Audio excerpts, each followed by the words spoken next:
kasing suportahan. Una, Shoe Capital po ang Marikina. Ngayon po, kung walang susunod po sa yapak namin, walang susuporta, mawawala ang ng Marikina na Shoe Capital. Di lang basta nagtatrabaho kami. Nasa puso namin ang sapatos.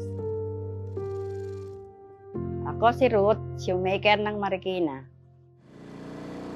Yung magulang ko, yung tatay ko sapatero, yung nanay ko mag-aareglo. Tinuruan ako ng nanay ko. Nag-uumpisa ako sa sinilas, binibigyan nila ako ng iba't ibang klaseng itsura ng sapatos. Kaya unti-unti na ako natuto. Para sa pamilya, para sa mga anak ko, malaki yung tulong kasi hindi lang yung asawa ko yung nagpo-provide, dalawa kami. Malaking bahagi ng paggawa ko ang nakapagpaaral ako ng kahit paano ng mga anak ko. Nung pandemic, wala po talagang trabaho, tigil. Wala po talaga kaming sapatos na ginagawa. Hindi lumalabas ang tao, wala din bibili. Pero yung boss namin, naghanap siya ng alternative na pagkakakitaan namin mga babae. Gumawa kami ng unan, ng mask na tela. Yun po, kaya nakasurvive po kami nung pandemic. Bumabangon pero hindi katulad ng dati. Pagpasok ng imported na mura, talagang bumagsak ang ng Marikina. Una, yung materyales, nagmahal.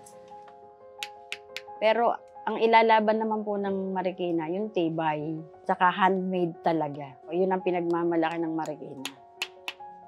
Kailangan po kasing suportahan. Una, Shoe Capital po ang Marikina.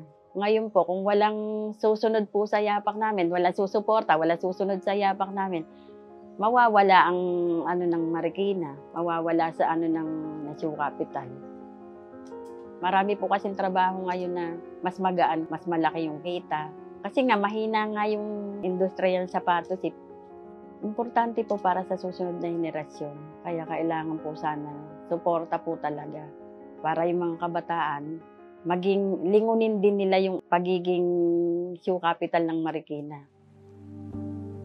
Mga anak ko, may asawa na, pwede na po sanang hindi ako gumawa ng sapatos, pinatitigil na po ako. Saya po kasi dito, kahit konti lang kami, nawawala yung mga ibang problema pag naandito ka.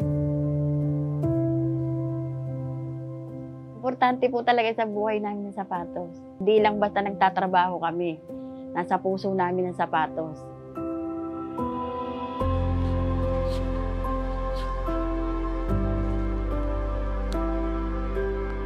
Bumalik po sana yung dati na masigla ang Marikina. Kahit na mga bahay-bahay lang, makikita mo may gumagawa ng sapatos. Umaasa pa rin kami na umangat pa. Matibay talaga. At pinaghirapan ng mga kamay ng sapatero at mag-aareglo.